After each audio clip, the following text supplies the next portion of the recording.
अस्सलामुअलैकुम। आज हमारा यह है वेक्टर्स का दूसरा लेक्चर। इससे पहले हमने पिछले लेक्चर में पढ़ा addition of vectors and subtraction of vectors. इसमें हम addition of vectors in terms of components पढ़ेंगे। अगर आपने वो वीडियो नहीं देखा तो आप उसे देख सकते हो, फिर आपको ये वीडियो अच्छी तरह से समझ आएगा। इसमें हम पढ़ेंगे इस वीडियो में resolution of vectors, addition of vectors in terms of components, फिर पोजीशन वेक्टर, फिर डिस्प्लेसमेंट वेक्टर, फिर स्केलर और डॉट प्रोडक्ट, फिर dot product in terms of components, फिर वेक्टर और क्रॉस प्रोडक्ट, फिर cross product in terms of components. फिर practice के लिए कुछ क्वेश्चंस होंगे जो आपको खुद करने होंगे। इसमें हम और भी कुछ क्वेश्चंस करेंगे जो प्रीवियस ईयर क्वेश्चंस आए हैं नीट में, उनको भी यहाँ पर डिस्कस करेंगे। तो आप अच्छी तरह से इस वीडियो को पहले से लास्ट तक ज़रूर देखें। पहले हम पढ़ेंगे रिजोल्यूशन ऑफ वेक्टर्स।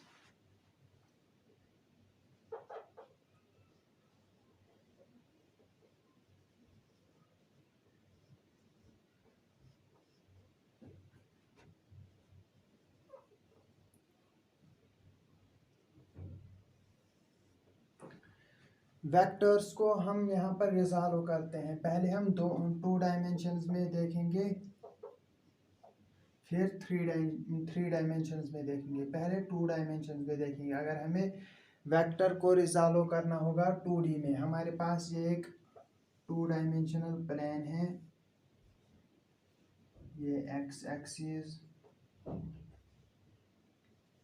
ये वाई एक्सिस, और ये यहाँ पर हमारा एक वेक्टर है, ए वेक्टर।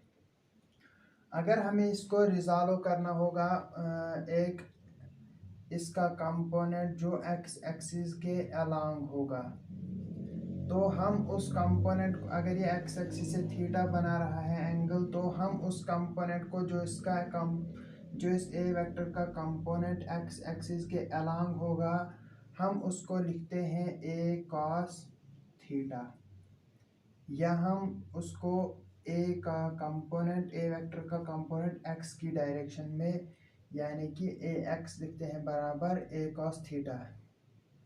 वैसे ही हम यहाँ पर जो वाई एक्सिस की ओर कंपोनेंट होगा इस वेक्टर का, वो होगा ए वाई, जो बराबर होगा ए साइन थीटा के। जो इस वेक्टर का कंपोनेंट एक्स एक्सिस की ओर, यानी जिस एक्सिस से थीटा एंगल बना रहा है, उस एक्सिस के साथ जो उस एक्सिस के अलोंग जो इसका कंपोनेंट होगा वो होगा ए कॉस थीटा। और जो इसका कंपोनेंट होगा, जो पहले वाली ये एक्सिस है, इसके परपेंडिकुलर एक्सिस ये है, इसके परपेंडिकुलर एक्सिस के अलोंग जो कंपोनेंट होगा वो होगा ए साइन थीटा। अगर हम इनको डिवाइड करते हैं, a y divided by a x, तो हमें मिलता है a sine theta divided by a cos theta, which implies a cancel, sine by cos tan, तो हमें मिलता है tan theta is equal to a y by a x. या हम सीधे यहाँ पर ये है ए वाई और ये a x, tan theta is equal to perpendicular by base वैसे भी निकाल सकते हैं। तो tan थीटा निकला हमारा बराबर ए वाई बाई ए एक्स। ये क्यों हमें रिजॉल्व करना पड़ता है?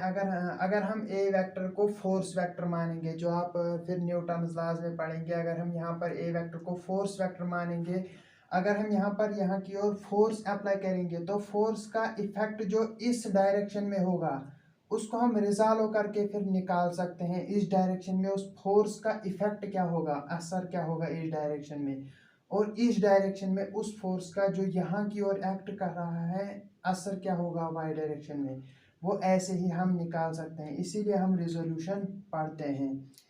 यहाँ पर फिर अगर हमें ये ए वेक्टर है, तो ये जो है रिजॉल्व किया हमने इस कंपोनेंट में और इस कंपोनेंट में, तो ए वेक्टर किसके बराबर आएगा? जो ये कंपोनेंट है ए एक्स, कहाँ की ओर? एक्स एक्सिस की ओर, एक्स एक्सिस की ओर जो कंपोनेंट है उसको हम डिनोट करते हैं आई कैप, आई कैप से, क्योंकि आई कैप होता है एक्स एक्सिस के अलोंग यूनिट वेक्टर, और प्लस होगा ए वाई जे कैप, जे कैप हमने पिछले वीडियो में पढ़ा कि ये होता है वाई एक्सिस की ओर यूनिट वेक्टर। तो ए वेक्टर होता है बराबर ए X I cap plus A Y J cap.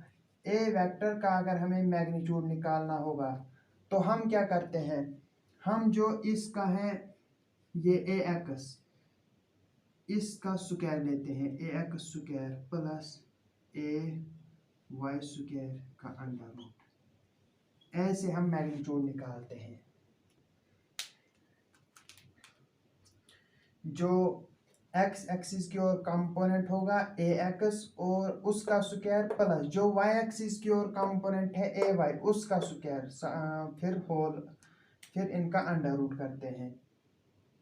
ये बराबर होगा ए वेक्टर बराबर आएगा, ए वेक्टर का मैग्नीट्यूड बराबर आएगा अंडर रूट ए एक्स बराबर होता है ए कॉस थीटा के ए स्क्वायर का square theta plus A square sine square theta, इसके बराबर आएगा ये मैग्नीट्यूड ए वेक्टर का।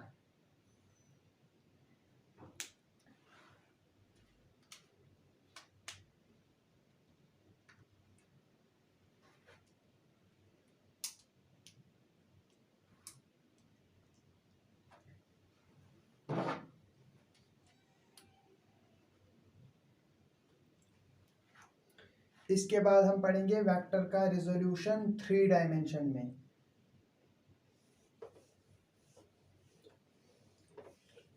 इसको आप साथ साथ कॉपी करो।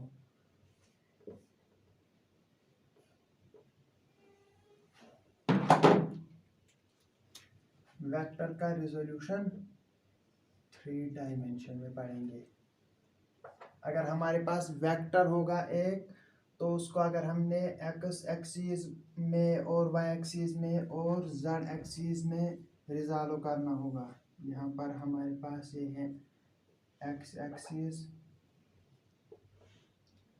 ये है वाई एक्सिस, ये है जेड एक्सिस, और ये हमारे पास है एक वेक्टर, इसका भी नाम हम ए रखेंगे, ए वेक्टर।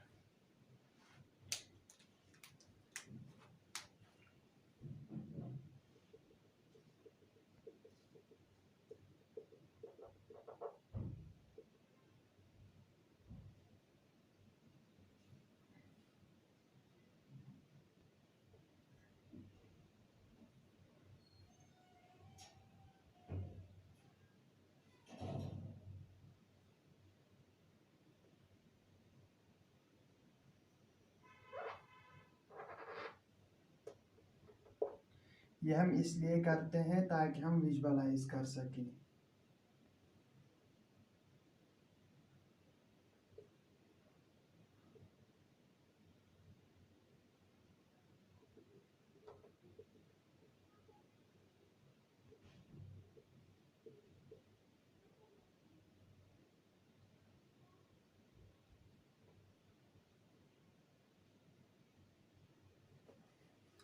हमारे पास ये है ए वेक्टर,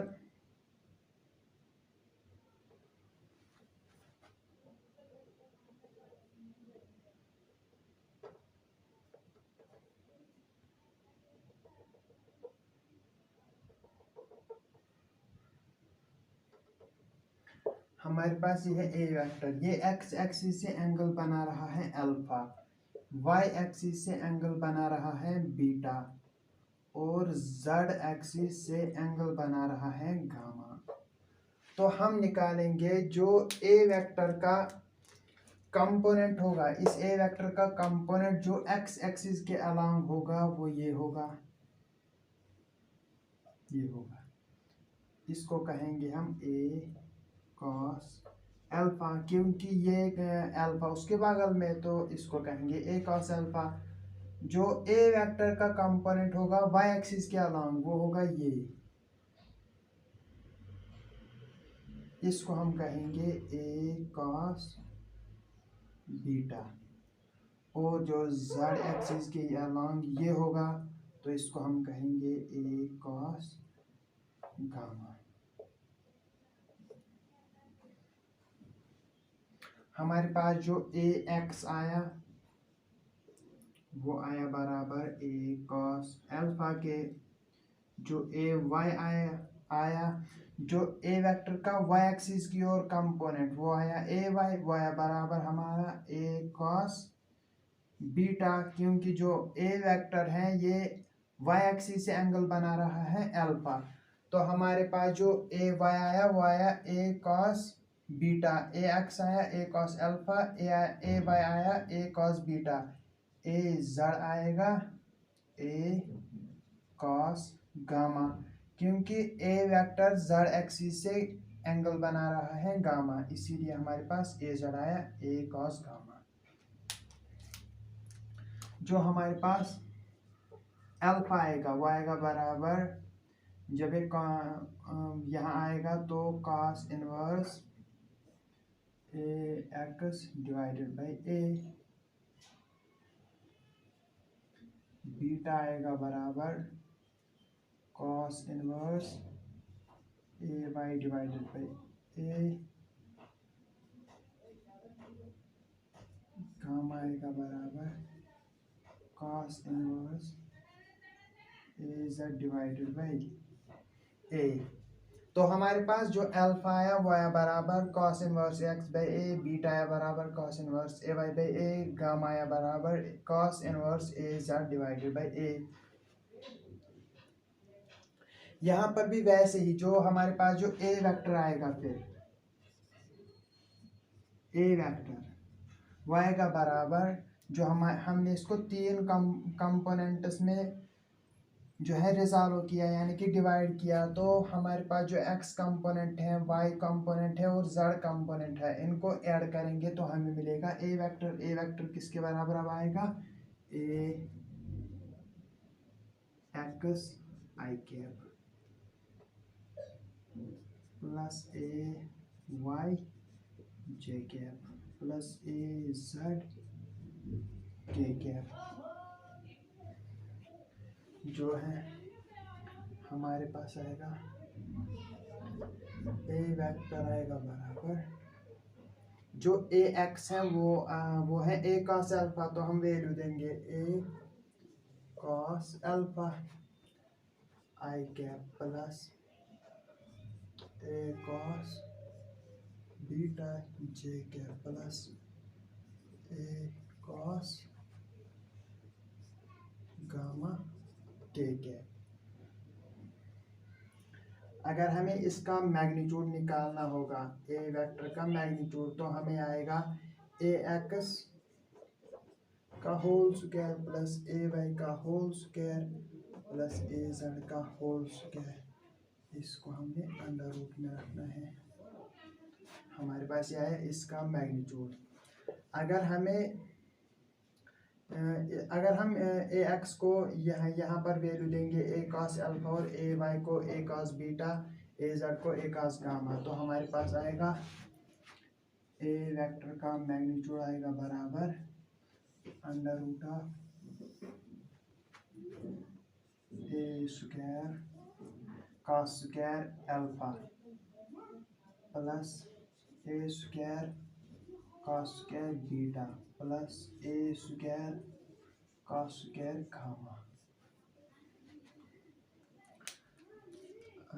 अब हमने इसको कंप्लीट किया, आप इसे कॉपी करो।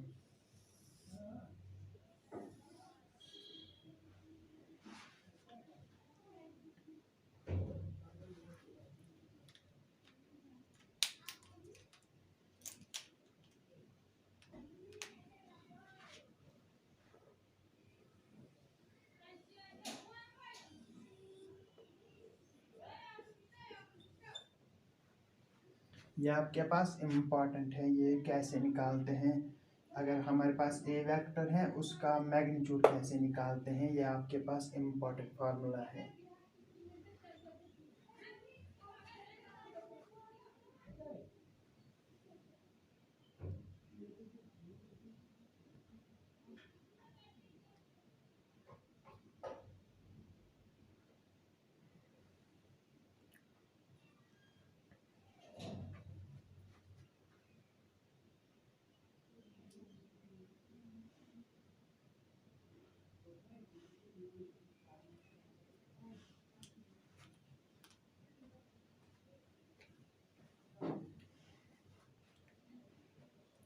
अब हम इसके ऊपर एक क्वेश्चन देखेंगे। चलो वो भी हम यहाँ पर ही देखते हैं, इसको हम मिटाते नहीं, पहले हम क्वेश्चन भी देखते हैं। यहाँ पर ही हमारे पास इलस्ट्रेशन है, वो है अगर हमारे पास a force 10 newton acts on a particle along the direction which makes an angle 37 degree with the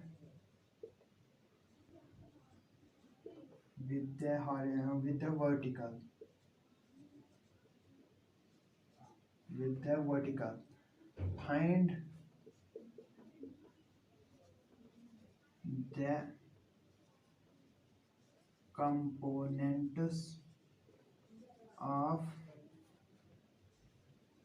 force along horizontal and vertical direction. आप इसको ट्राई कर सकते हो। अगर आप इसको ट्राई करोगे तो आप वीडियो को पॉज करके कर सकते हो। हम इसका सॉल्यूशन लिखेंगे। क्वेश्चन कहता है कि हमारे पास एक फोर्स है 10 newton acts on a particle along the direction which makes an angle 37 degree with the vertical। ये हमारे पास एक पार्टिकल है, इस पर एक फोर्स 10 न्यूटन एक्ट करता है इस डायरेक्शन में 10 न्यूटन। और ये जो 10 न्यूटन फोर्स है, जो कि फोर्स वेक्टर क्वांटिटी है, इसलिए इसकी डायरेक्शन होगी। जो 10 न्यूटन फोर्स है ये एंगल बना रहा है 37 डिग्री विद द वर्टिकल के साथ एंगल 37 डिग्री बना रहा है। तो हमें क्या कहना है, हमें बताना है कि इसका find the components of force along horizontal and vertical direction. हमें बताना है कि जो हॉरिजॉन्टल डायरेक्शन है, ये डायरेक्शन, इसकी ओर जो है कंपोनेंट जो फोर्स का यहाँ की ओर कितना होगा इस फोर्स का कंपोनेंट, और बताना है वर्टिकल डायरेक्शन, यानी कि यहाँ की ओर कितना होगा इस फोर्स का कंपोनेंट जो 10 न्यूटन फोर्स है। अगर हम यहाँ की ओर देखेंगे वर्टिकल डायरेक्शन में तो हमें मिलेगा, चूँकि ये 10 न्यूटन जो फोर्स है ये 37 डिग्री इसके बगल में इसके साथ ही है वर्टिकल डायरेक्शन, तो हमें मिलेगा 10। अगर ये हमारे पास F तो वर्टिकल डायरेक्शन में F वर्टिकल होगा बराबर कितना, F cos 37 degree, F horizontal होगा बराबर F sin 37 डिग्री। तो हमारे पास cos 37 डिग्री किसके बराबर आएगा। आप इस ट्रायंगल को जो है याद रखोगे, ये मैं आपको यहाँ पर बना के देता हूँ। ये ट्रायंगल है, इसका ये एंगल 37 डिग्री, ये एंगल 53 डिग्री, ये साइड हमारे पास है इसका 4, ये साइड 3, ये साइड 5। तो हमारे पास जो cos 37 आएगा वो आएगा curly black hair base by hypotenuse 4/5। तो हमारे पास आएगा 10 × 4 डिवाइड बाई 5, 4/5, तो आएगा बराबर 5×2 = 8 न्यूटन। जो हॉरिजॉन्टल डायरेक्शन में फोर्स का कंपोनेंट होगा वो आएगा बराबर 10 multiplied by sin 30। Some people have 33/5, 5×2 = 10, हमारे पास 6 न्यूटन।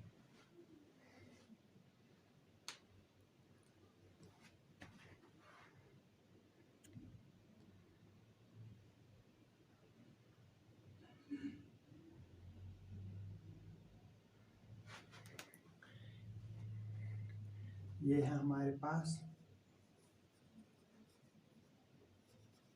पार्टिकल।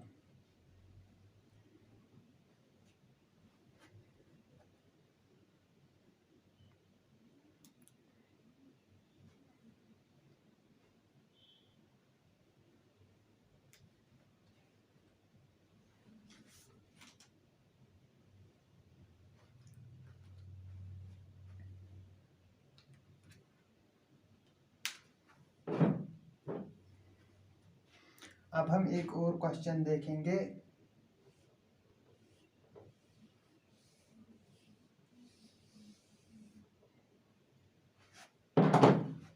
हमारे पास ये क्वेश्चन है इलस्ट्रेशन। अगर ये एक सर्कल है, सर्कल भी गलत होगा,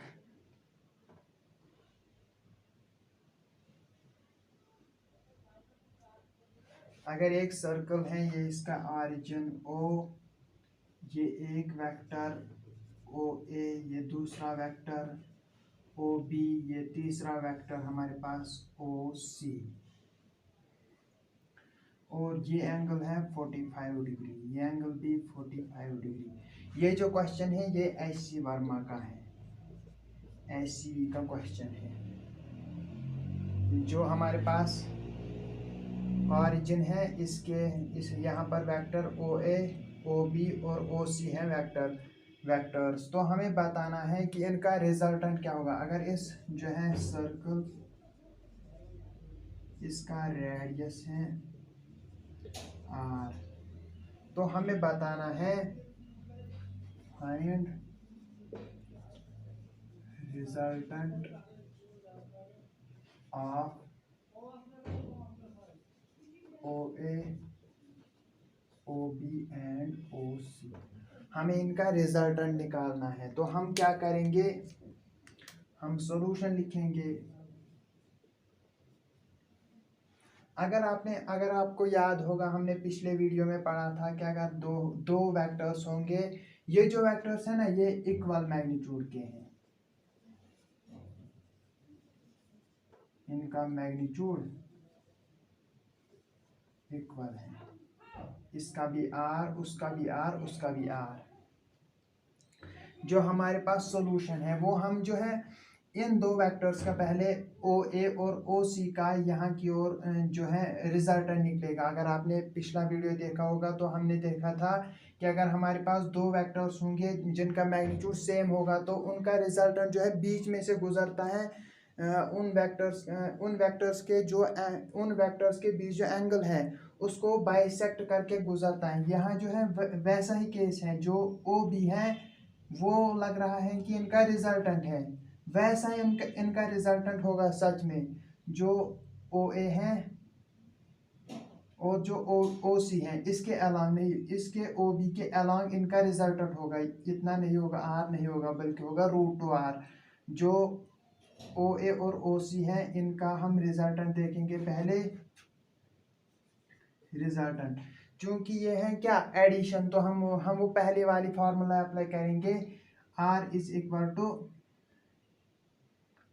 2A cos θ/2, तो हमें मिलेगा 2 × R cos थीटा बराबर है जो इन दोनों के बीच का एंगल है इतना, वही हमको थीटा है यहाँ पर, तो थीटा बराबर है 90 डिग्री डिवाइडेड बाई 2, आएगा बराबर 2R cos 90 degree divided by 2, आएगा बराबर cos 45 डिग्री, आएगा बराबर 2R डिवाइडेड बाई √2 आएगा बराबर √2r। जो ओ ए और ओ सी का यहाँ की ओर रिजल्टेंट है वो इतना है √2r।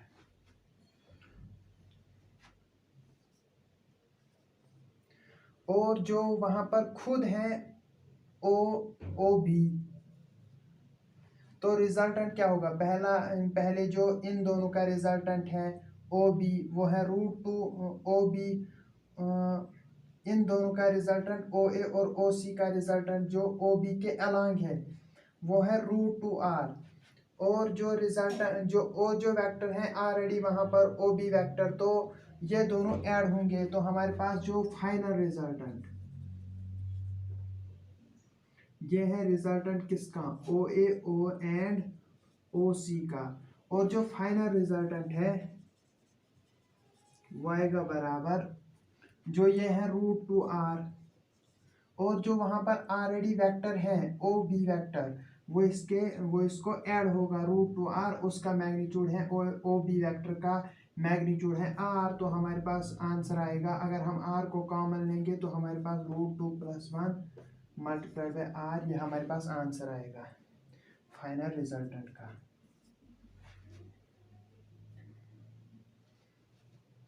या हम दूसरा तरीका है वैसे भी इसको कर सकते हैं, लेकिन ज़्यादा सही यही रहता है। हम इसको रिजॉल्व करते हैं, ओ ए को रिजॉल्व यहाँ की ओर करेंगे और ओ सी को भी रिजॉल्व यहाँ की ओर करेंगे, फिर हमारे पास यहाँ की ओर 3 वेक्टर्स मिलेंगे। इसका इसका यहाँ की ओर कंपोनेंट, इसका यहाँ की ओर कंपोनेंट, प्लस जो ओ बी वहाँ पर है ऑलरेडी, तो इन तीनों का फिर ऐड करेंगे, वहाँ पर भी जो रिजल्ट है सेम ही निकलेगा √2 + 1 मल्टीप्लाइड बाई r। आप इसको कॉपी करो, हम वैसे भी इसको करेंगे उस मेथड से भी।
हमारे पास जो क्वेश्चन था वो ये था,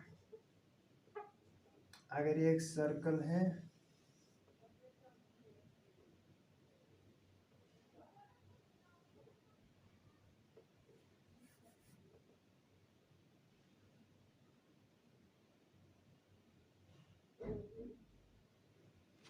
ये इसका सेंटर O, ये यहाँ की ओर वेक्टर ओ ए, ये यहाँ की ओर ओ बी, ये यहाँ की ओर ओ सी। तो हमें रिजल्टेंट निकालना था, रिजल्टेंट क्या होगा हमें ये बताना था। ये जो है इसका रेडियस वो है r के बराबर, तो हमें इनका रिजल्टेंट निकालना था। तो अगर हम ऐसे करेंगे दूसरे मेथड से, जो इस ओ ए का यहाँ की ओर कंपोनेंट होगा तो वो आएगा यहाँ पर 45 डिग्री, यहाँ पर भी 45 डिग्री, तो वो आएगा ओ ए cos 45 डिग्री। जो इस ओ सी का यहाँ की ओर कंपोनेंट होगा तो वो आएगा ओ सी cos 45 डिग्री। ओ सी का जो यहाँ की ओर जो ओ बी को परपेंडिकुलर डायरेक्शन है, ये जो यहाँ की ओर आएगा ओ सी का कंपोनेंट आएगा ए ओ सी साइन ऑफ 45 डिग्री। जो ओ ए का कंपोनेंट यहाँ की ओर आएगा वो आएगा ओ ए साइन 45 डिग्री। लेकिन जो ओ सी और ओ ए है इनका मैग्नीट्यूड सेम है, तो यहाँ का कंपोनेंट इस कंपोनेंट से कैंसिल हो जाएगा। जो यहाँ की ओर कंपोनेंट्स हैं ये एक ही डायरेक्शन में हैं, ओ A cos 45 degree, O C cos 45 degree, और ओ बी जो वहाँ का वहाँ वहाँ पर वेक्टर था ऑलरेडी, वो भी उसी डायरेक्शन में, तो इन सबों का तीनों का ऐड हो जाएगा, वही हमारे पास रिजल्ट आएगा। तो रिजल्ट आएगा बराबर O A cos 45 degree plus O C cos 45 degree plus O B जो वहां पर ऑलरेडी था ओ बी वेक्टर।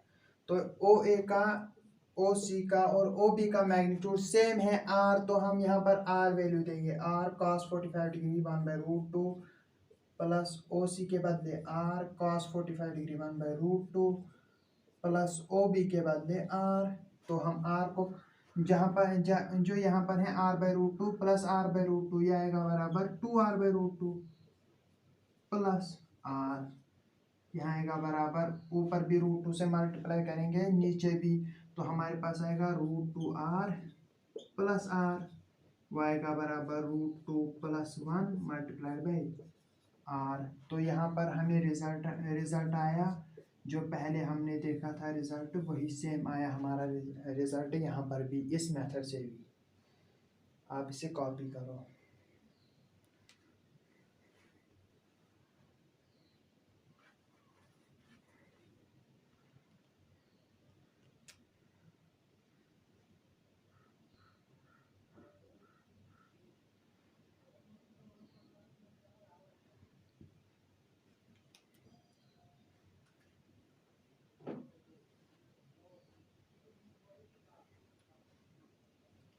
मैं आपको इसलिए टाइम दे रहा हूँ ज़्यादा कॉपी करने के लिए, ताकि आप जो है सोच समझकर कॉपी पर इसको उतारो, जिससे आपको यहाँ पर ही ये ख़त्म हो जाए ये टॉपिक।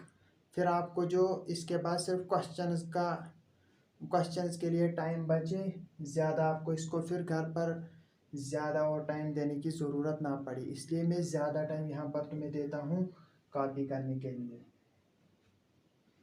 चलो अब हम आगे बढ़ते हैं और अब देखते हैं हम addition of vectors in terms of components. पिछले वीडियो में हमने पढ़ा था एडिशन ऑफ वेक्टर्स सिंपली, वहाँ पर हमने मैग्नीट्यूड देखा था और डायरेक्शन देखा था रिजल्टेंट वेक्टर की। यहाँ पर पढ़ेंगे हम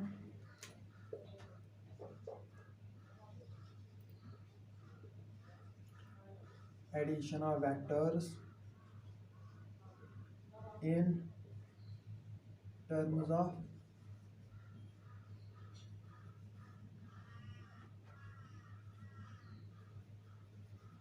कंपोनेंट्स। हमने चूंकि देखा है यहाँ पर रिजॉल्व करके वेक्टर के कंपोनेंट्स, तो हम यहाँ पर अब देखेंगे एडिशन अगर हमें कंपोनेंट्स का करना होगा तो हम कैसे करेंगे। अगर हमारे पास ये एक वेक्टर ए वेक्टर है, ये बराबर है AXi plus AYj plus AZk, और ये हमारे पास बी वेक्टर है, ये बराबर है BXi plus BYj plus BZk। अगर हमको ए वेक्टर को ऐड करना होगा बी वेक्टर के साथ, तो हम कैसे करेंगे। हम AX इस कंपोनेंट को इससे सीधे ऐड करेंगे, इसको इसके साथ, इसको इसके साथ, तो हमारा जो रिजल्ट है ए प्लस बी वेक्टर, ए वेक्टर प्लस बी वेक्टर, वो आएगा बराबर AX plus BXi plus AY plus BYj plus AZ plus BZk। यह आएगा हमें ऐड अगर हम करेंगे इन दो वेक्टर्स का।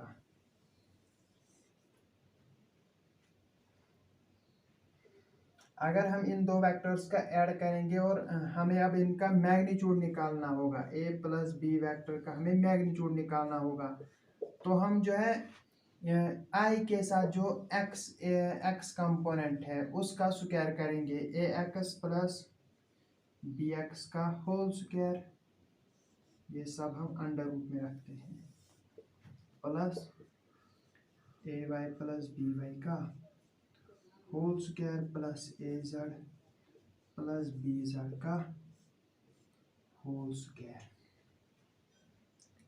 ऐसे हम मैग्नीट्यूड निकालते हैं। मैं यहाँ पर दूसरा मार्कर लेके आता हूँ क्योंकि इसमें जो है इंक कम हो गई।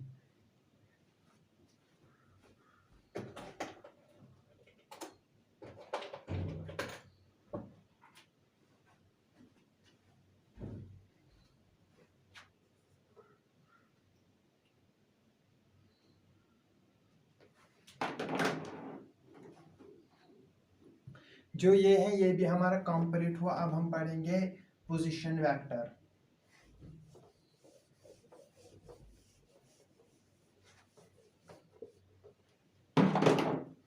अब हम पोजीशन वेक्टर पढ़ेंगे।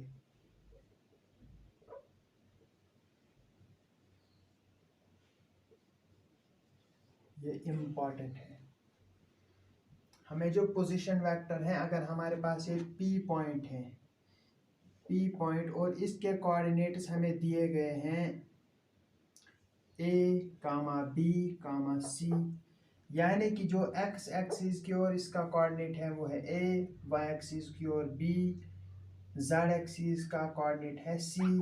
तो हमें इसकी पोजीशन वेक्टर बताना होगा। हम इसके कोऑर्डिनेट्स यहाँ पर ड्रा करेंगे। यहाँ पर है एक्स एक्सिस, ये है वाई एक्सिस, ये है जेड एक्सिस। जो इसका पोजीशन वेक्टर होगा वो आएगा ऐसे, ये आएगा इसका पोजीशन वेक्टर, यानी कि इसकी पोजीशन को हम कैसे बताएंगे, उसके लिए हम पोजीशन वेक्टर ड्रा करते हैं।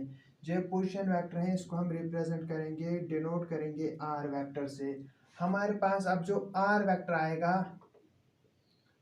वो आएगा बराबर कैसे, आर वेक्टर आएगा बराबर, जो ए है ये है इसका कंपोनेंट, आई है एक्स एक्सिस की ओर, तो हम ए आई कैप लिखेंगे, प्लस बी है कंपोनेंट वाई एक्सिस की ओर, तो हम बी जे कैप लिखेंगे, प्लस सी के कैप। अगर हमें आर वेक्टर का मैग्नीट्यूड बताना होगा तो हम लिखेंगे a square plus B square plus c square, सारे का अंडर रूट।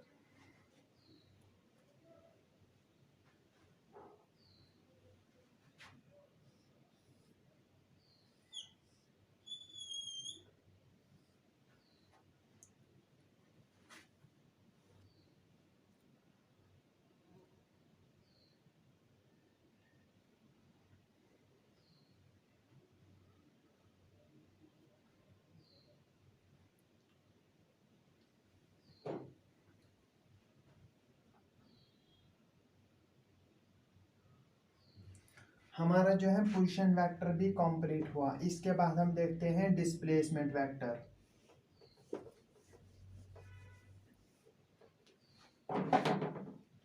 अब हम देखते हैं चौथा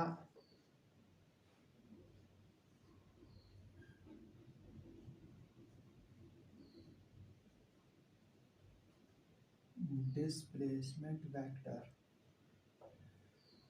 डिस्प्लेसमेंट वेक्टर जो है, इसके बाद जब हम डिस्प्लेसमेंट वेक्टर देखेंगे तो फिर हम एक दो क्वेश्चंस करेंगे। पहले हम डिस्प्लेसमेंट वेक्टर देखेंगे। ये हमारे पास एक कोऑर्डिनेट सिस्टम है, ये इसकी एक्स एक्सिस, ये वाई एक्सिस, ये जेड एक्सिस।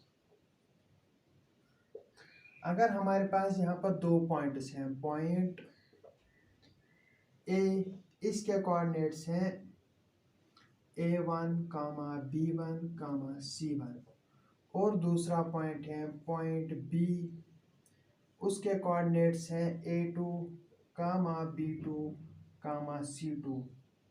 तो हमें अगर पॉइंट ए और पॉइंट बी का डिस्प्लेसमेंट वेक्टर यानी कि यहाँ से यहाँ तक कितनी शॉर्टेस्ट डिस्टेंस है वो हमें बताना होगा, वो वेक्टर कितना है। तो हम क्या करते हैं, हम जो है डिस्प्लेसमेंट वेक्टर ऐसे, पहले हम इसका जो है इसका पोजीशन वेक्टर ड्रा करते हैं। ऐसे हम इसका पोजीशन वेक्टर ड्रा करते हैं, उसको हम नाम देंगे RA। इसका भी हम पोजीशन वेक्टर ड्रा करेंगे, उसका नाम हम देंगे RB। फिर हम क्या करेंगे, इस पोजीशन वेक्टर को इस पोजीशन वेक्टर से ये पोजीशन वेक्टर माइनस करेंगे तो हमें मिलेगा डिस्प्लेसमेंट वेक्टर। हम ऐसे करेंगे, अगर हमारे पास RA वेक्टर है वो आएगा बराबर A1 I cap plus B1 J cap plus C1 K cap. जो RB है वो आएगा बराबर A2 I cap plus B2 J cap plus C2 K cap. जो डेल्टा R है यानी कि पोजीशन वेक्टर है वो आएगा बराबर, इससे हम ये माइनस करेंगे, ये है ये अगर हम इसको ये भी नाम देंगे कि subtraction of vectors in terms of components, तो वो भी चलेगा क्योंकि हमें यहाँ पर सब्ट्रैक्ट करना होता है, इस वेक्टर से ये वेक्टर सब्ट्रैक्ट करना होता है, लेकिन हमें इसके कंपोनेंट्स मालूम होते हैं और इसके भी कंपोनेंट्स हमें मालूम होते हैं, इसलिए हम subtraction of vectors in terms of components करते हैं। तो हमें मिलेगा RB vector minus RA vector आएगा बराबर A2 minus A1 I cap plus B2 minus B1 J cap plus C2 minus C1 K cap. अगर हमें इस डिस्प्लेसमेंट वेक्टर का मैग्नीट्यूड निकालना होगा तो हम क्या करेंगे, A2 माइनस A1 का whole square plus B2 minus B1 का whole square plus C2 minus C1 का होल स्क्वायर। ऐसे हम इसका मैग्नीट्यूड निकाल सकते हैं। यही हमारे पास है डिस्प्लेसमेंट वेक्टर।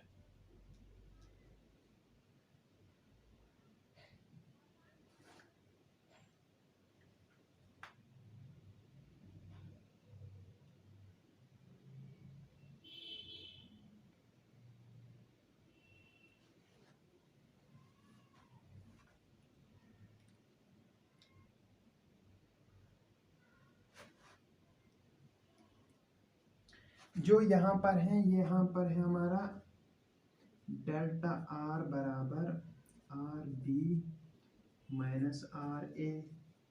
तो हमारा जो RB है वो आएगा बराबर डेल्टा R प्लस RA। तो ये लगता है ऐसे लगता है कि जो RB है वो इनका एडिशन करके आता है। अगर हम इन दो वेक्टर्स का एडिशन करेंगे तो हमारे पास RB आता है। तो यहाँ पर अगर हमें RB आता है इन दो का एडिशन करके, तो जो RA होगा वो इस डायरेक्शन में होगा, जो डेल्टा R होगा वो किस डायरेक्शन में फिर होगा, वो फिर होगा इस डायरेक्शन में। क्योंकि हमारा जो फिर रिजल्टेंट आता है RB वो रहेगा फिर अपोजिट सेंस में, जो हमने ट्रायंगल लॉ में देखा। तो यहाँ पर अगर आपको फिर पहले कंफ्यूजन था थोड़ा सा, यहाँ पर हम डिस्प्लेसमेंट वेक्टर कैसे फिर ड्रा करेंगे, तो आप इसको ध्यान में रखते हुए डिस्प्लेसमेंट वेक्टर को ड्रा कर सकते हो। हमारा जो आर बी है वो आता है बराबर delta R plus R A. जो आर बी है वो आता है बराबर डेल्टा आर ये है डिस्प्लेसमेंट वेक्टर और आर ए ये है। तो हमारे पास जो आर बी आएगा वो आएगा बराबर delta R plus R A. ये एक ही सेंस में और ये अपोजिट सेंस में, ये क्लॉकवाइज ये एंटी क्लॉकवाइज। मसला खत्म।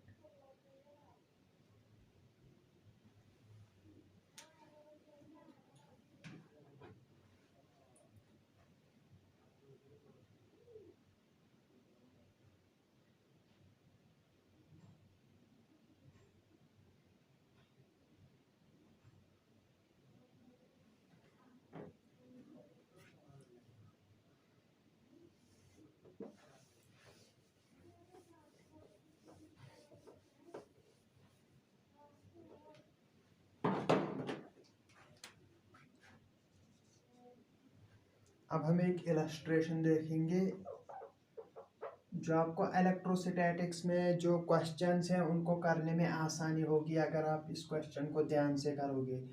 तो आपको जो इलेक्ट्रिक फील्ड के क्वेश्चंस हैं वो करने आसान हो जाएंगे। हम क्वेश्चन करेंगे a point charge Q is placed at point P जिसके कोऑर्डिनेट्स हैं 8,6 in centimeters. Find the position vector. हमें यहाँ पर पोजीशन वेक्टर बताना है। हमें एक चार्ज क्यों है, ये प्लेस्ड है 8,6 सेंटीमीटर पर। एक पॉइंट है जिसके कोऑर्डिनेट्स है 8,6। Find the position vector. हमें पोजीशन वेक्टर बताना है। तो हम सॉल्यूशन में क्या करेंगे, हम जो है point R P, position vector point P का हम लिखेंगे 8 है आई कैप, 8 है एक्स एक्सिस में, तो हम 8 आई कैप लिखेंगे plus 6 j cap plus Z axis का कंपोनेंट 0 है तो हम लिखेंगे 0 के कैप, या अगर हम लिखेंगे भी नहीं तो हम लिख सकते हैं इतना ही 8 i cap plus 6 j cap. इससे भी हमें काम चलेगा। इसको लिखने की फिर ज़रूरत नहीं है क्योंकि ये 0 है। तो हमारे पास अगर हम इसका मैग्नीट्यूड देखेंगे तो हमारे पास आएगा आर पी वेक्टर का मैग्नीट्यूड। तो हमारे पास आएगा, ये है यहाँ पर सेंटीमीटर्स में अगर हम वैल्यू डालेंगे ये, और ये अगर हम सेंटीमीटर्स में वैल्यू डालेंगे तो हमारे पास आएगा 8 i cap plus 6 j cap.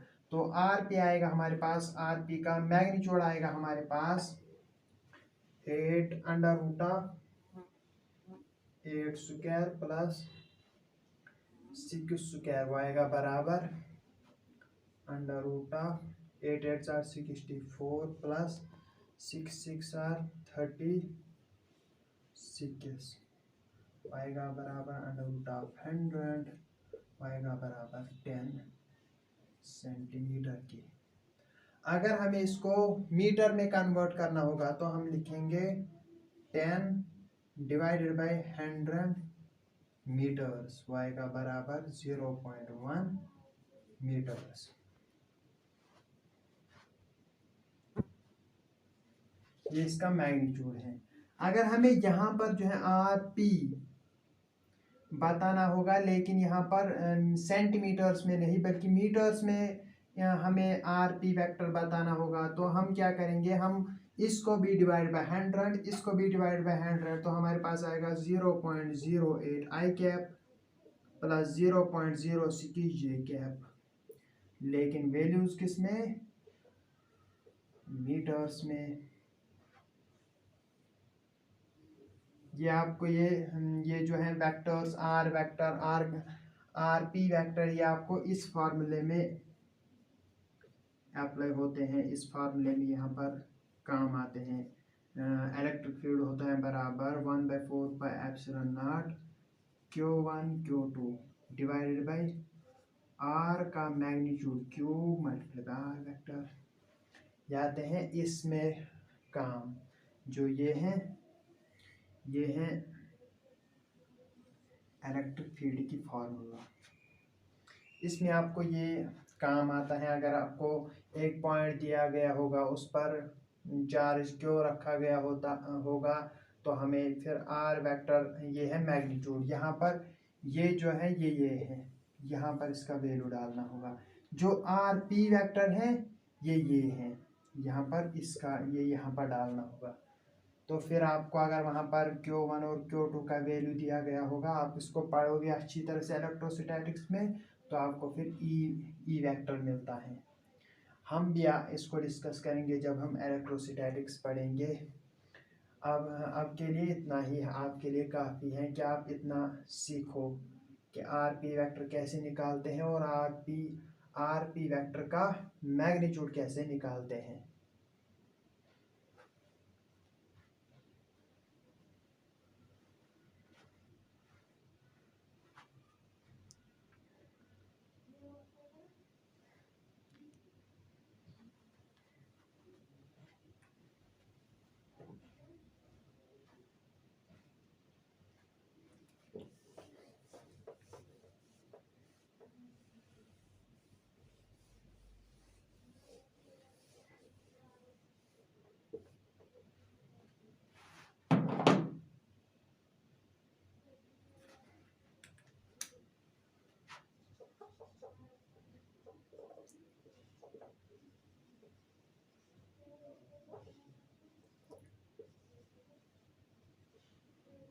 A body moves from point A जिसके कोऑर्डिनेट्स हैं 3, 4, 5 मीटर्स टू पॉइंट बी जिसके कोऑर्डिनेट्स हैं 8, 8 मीटर्स में। तो हमें बताना है डिस्प्लेसमेंट, फाइंड डिस्प्लेसमेंट। तो हमें डिस्प्लेसमेंट बतानी है। हम क्या करेंगे, हम पहले डिस्प्लेसमेंट वेक्टर निकालेंगे, तो फिर हम उसका मैग्नीट्यूड निकालेंगे। तो पहले हम करेंगे पहले हम आर ए लिखेंगे, y का बराबर 3i cap plus 4j cap plus 5k cap.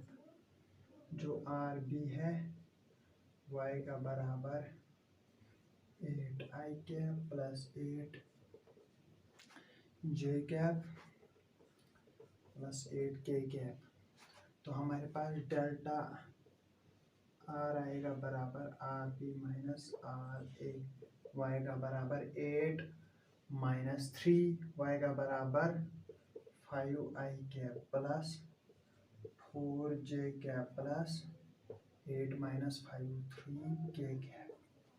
अगर हमें इसका मैग्नीट्यूड निकालना होगा तो हम करेंगे डेल्टा आर का मैग्नीट्यूड, यहाँ पर वेक्टर वेक्टर वेक्टर y का बराबर under root of 5 square plus 4 square plus 3 square, y का बराबर under root of 25 plus 16 plus 9 is equal under root of 25 plus 25 is equal to 25 under root of 2, नहीं 5 under root of 2 आएगा इसका answer, लेकिन metres में।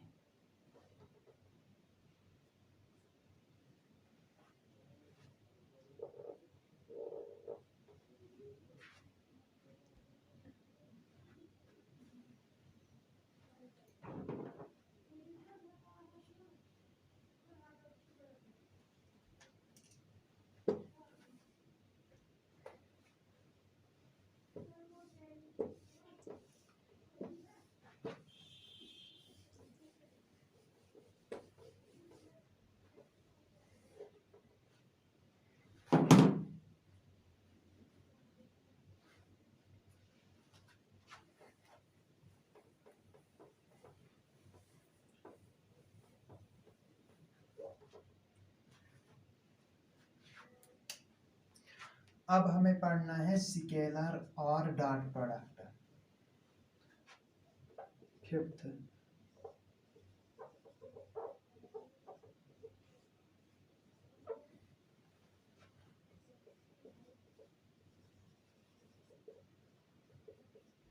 अब हम ये पढ़ेंगे। इसमें हम क्या करेंगे, इसमें हम दो वेक्टर्स का प्रोडक्ट लेंगे, दो वेक्टर्स को मल्टीप्लाई करेंगे, लेकिन यहाँ पर डॉट प्रोडक्ट है, उनके बीच में डॉट होगा। हम देखते हैं आप क्या करते हैं इसमें। इसमें हम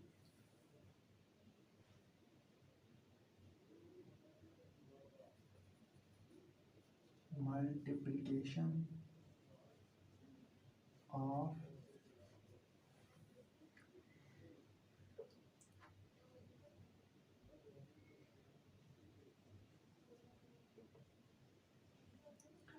magnitude of one vector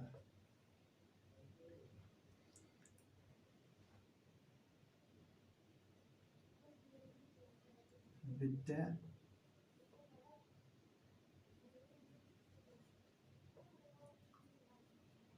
magnitude of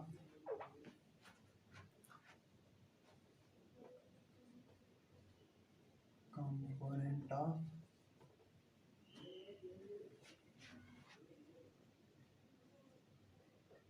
another vector along the direction of first vector। अगर हमारे पास ये एक वेक्टर ए वेक्टर है और ये हमारे पास बी वेक्टर है,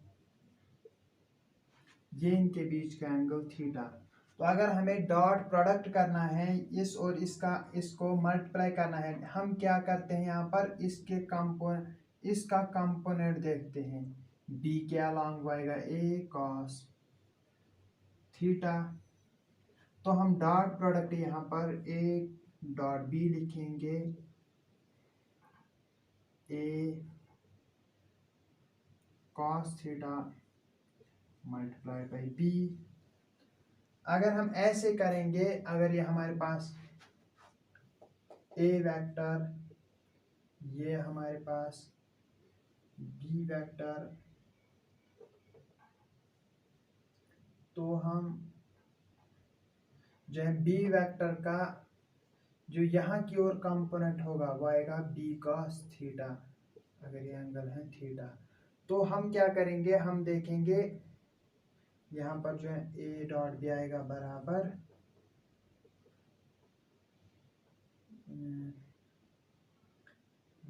ए multiplied by b cos theta. तो हम ऐसे भी कर सकते हैं और ऐसे भी, तो रिजल्ट हमारा सेम ही रहता है। ए डॉट बी हम लिखते हैं जनरल में, in general a dot b आता है बराबर ए बी कॉस थीटा। और यहाँ पर जो है, चूंकि ये वेक्टर नहीं है, जो ये है डॉट प्रोडक्ट है, स्केलर प्रोडक्ट है, जो ये a b cos theta quantity हमको प्रोडक्ट करने के बाद मिलती है, वो स्केलर क्वांटिटी होती है, यानी कि एक ऐसी क्वांटिटी जिसका सिर्फ मैग्नीट्यूड होता है, डायरेक्शन उसकी नहीं होती। स्केलर क्वांटिटी की डायरेक्शन नहीं होती यहाँ पर, इसलिए हम ए डॉट बी जो ए बी कॉस थीटा है इसकी डायरेक्शन नहीं बताते, क्योंकि ये है स्केलर क्वांटिटी। अगर ये स्केलर क्वांटिटी है तो हमारे पास बी डॉट ए बी बराबर आता है ए बी कॉस थीटा के, इसमें कोई अंतर नहीं आता। ए डॉट बी आता है बराबर बी डॉट ए के, इसमें कोई फर्क नहीं पड़ती।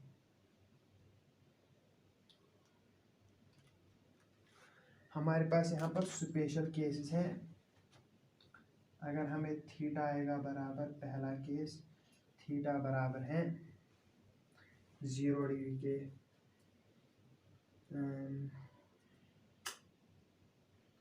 दूसरा केस थीटा बराबर है 90 डिग्री के।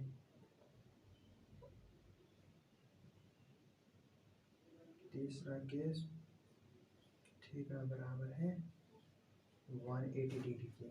जब हमारे पास थीटा आएगा बराबर 0 डिग्री तो हम ए डॉट बी करेंगे, वो आएगा बराबर ए बी कॉस 0 होता है बराबर 1, तो हमारे पास कॉस 0 डिग्री 1, तो हमारे पास ए डॉट बी आएगा बराबर ए बी के। यहाँ पर अगर हम करेंगे कॉस थीटा कॉस 90 डिग्री होता है बराबर 0, तो हमारे पास ए डॉट बी आएगा बराबर 0 के।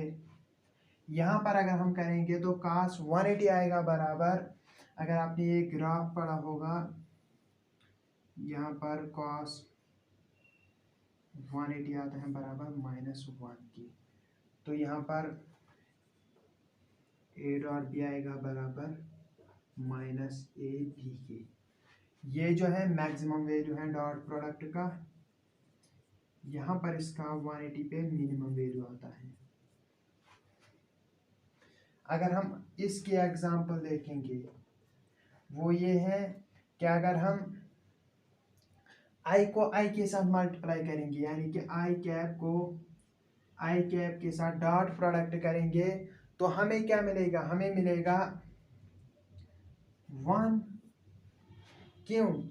क्योंकि जो i डॉट i है, i को i के अलॉन्ग, i और i इनके बीच का एंगल 0 डिग्री, तो हमारे पास i डॉट i आएगा बराबर i मल्टीप्लाइड बाय i का मैग्नीट्यूड 1, क्योंकि यूनिट वेक्टर है, तो हमारे पास 1 मल्टीप्लाइड बाय 1 आएगा 1, तो हमारे पास ऐसे ही j आता है बराबर k डॉट के, वो आता है बराबर 1 के। यहाँ पर अगर हम करेंगे तो i डॉट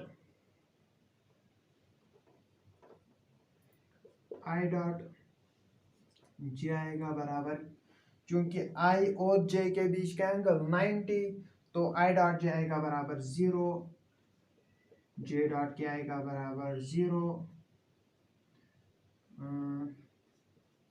k डॉट आएगा बराबर 0, क्योंकि ये आपस में सारे परपेंडिकुलर हैं। अगर आपको याद होगा, यहाँ की ओर i, यहाँ की ओर j, यहाँ की ओर k, ये आपस में सभी परपेंडिकुलर है।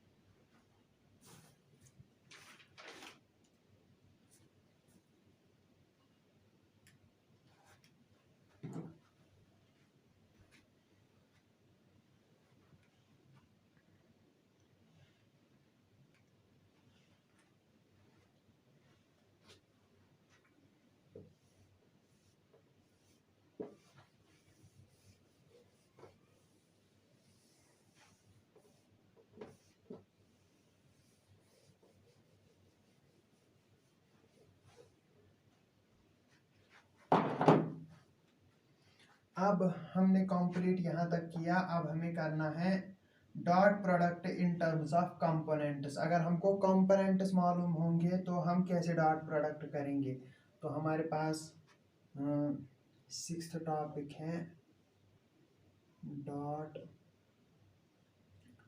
Product in terms of components. अगर हमारे पास ये एक वेक्टर है ए वेक्टर, वो है बराबर ए एक्स आई कैप प्लस, हम यहाँ पर स्मॉल लेंगे, A X I cap plus A Y J cap plus A Z K cap. जो बी वेक्टर है वो है बराबर B X I cap plus B Y J cap plus B Z K cap. तो हमारे पास जो डॉट प्रोडक्ट है A vector dot B vector in terms of components कैसे हम निकालते हैं, ए एक्स को बी एक्स के साथ मल्टीप्लाई करते हैं, ए X multiplied by B X, I dot I आपने देखा कि 1 के बराबर होता है, आई डॉट आई 1, तो वो हम नहीं लिखेंगे। चूंकि जो डॉट प्रोडक्ट है ये है एक स्केलर प्रोडक्ट, इसकी डायरेक्शन नहीं होती, इसलिए हम यहाँ पर कोई भी डायरेक्शन मेंशन नहीं करते। ए वाई बी वाई प्लस ए जेड बी जेड, यह आएगा इनका dot product in terms of components. हमारे पास एक कॉन्सेप्ट है अब जो हमें न्यूमेरिकल्स को सॉल्व करने में मदद देगा। हमें पता है कि ए डॉट बी होता है बराबर ए बी कॉस थीटा के। हमारे पास ए वेक्टर अगर बराबर हैं, यहाँ पर अगर ए वेक्टर बराबर हैं ए X I cap plus A Y J cap plus A Z K cap के बी वेक्टर बराबर हैं B X I cap plus B Y J cap plus B Z K cap के। तो अगर हमें डॉट प्रोडक्ट निकालना होगा, अगर हमें निकालना होगा थीटा किसके बराबर है, कॉस थीटा निकालना होगा, तो हम क्या करेंगे, हम यहाँ पर ए डॉट बी, चूंकि आपने यहाँ पर पढ़ा कि ए डॉट बी को जब हम डॉट प्रोडक्ट करते हैं तो हम ऐसे लिखते हैं ए एक्स बी एक्स प्लस ए वाई बी वाई प्लस ए जेड बी जेड। यहाँ पर भी हम a vector dot B vector लिखेंगे बराबर ए एक्स बी एक्स प्लस ए वाई बी वाई प्लस ए जेड बी जेड। यहाँ पर आएगा a vector dot B vector होता है बराबर ए बी कॉस थीटा के, कॉस थीटा निकलेगा बराबर a dot b divided by A B के। जो ए डॉट बी है वो है बराबर इसके, तो हम ए डॉट बी का वैल्यू डालेंगे तो हमारे पास थीटा आएगा बराबर cos inverse A dot B का वैल्यू डालेंगे तो हमारे पास आएगा A x B x plus A Y B Y plus A Z B Z divided by A magnitude multiplied by B magnitude. तो ये हमारे पास थीटा आता है।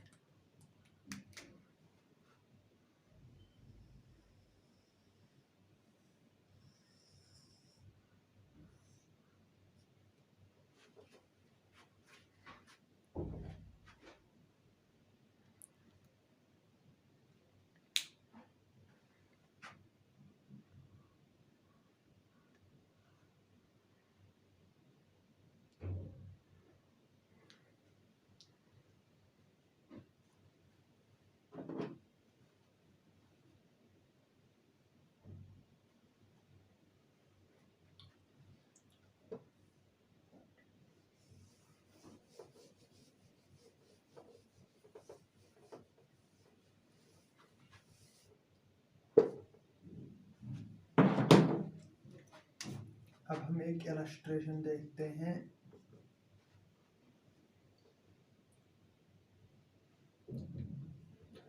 फाइंड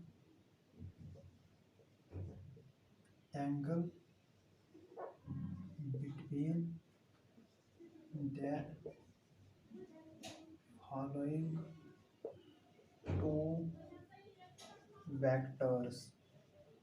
अगर हमारे पास ए वेक्टर है बराबर 2i cap plus 3j cap plus 4k cap, b vector है बराबर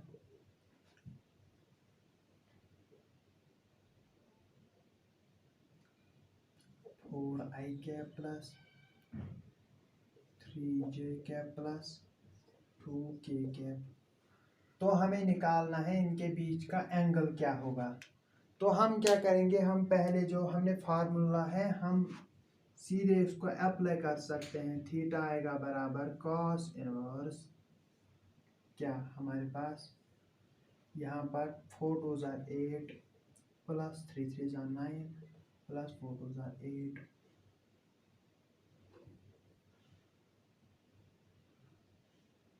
डिवाइड में आएगा इसका मैग्नीट्यूड मल्टीप्लाइड बाय इसका मैग्नीट्यूड। पहले वाले का मैग्नीट्यूड क्या आएगा, अगर हम ए वेक्टर का मैग्नीट्यूड देखेंगे तो उसका मैग्नीट्यूड क्या आएगा, under root of 2 square plus 3 square plus 4 square y का बराबर 4 प्लस 9 प्लस 16 वाई का बराबर अंडर रूट ऑफ 29। दूसरे का भी मैग्नीट्यूड सेम ही आएगा, अंडर रूट ऑफ 29। तो हम क्या करेंगे, हम अंडर रूट ऑफ 29 को मल्टीप्लाई करेंगे अंडर रूट ऑफ 29 वाई का बराबर कॉस इनवर्स 9 प्लस 8 प्लस 8 हुआ 25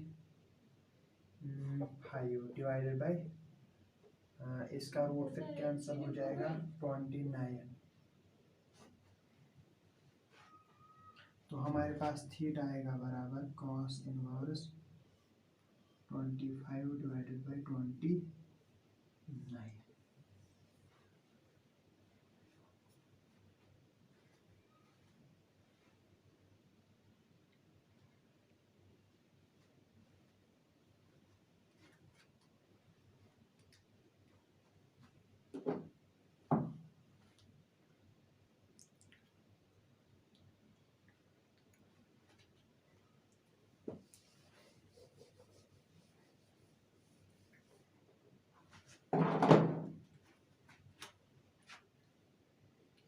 अब हम पढ़ेंगे 7th टॉपिक जिसका नाम है वेक्टर प्रोडक्ट या क्रॉस प्रोडक्ट।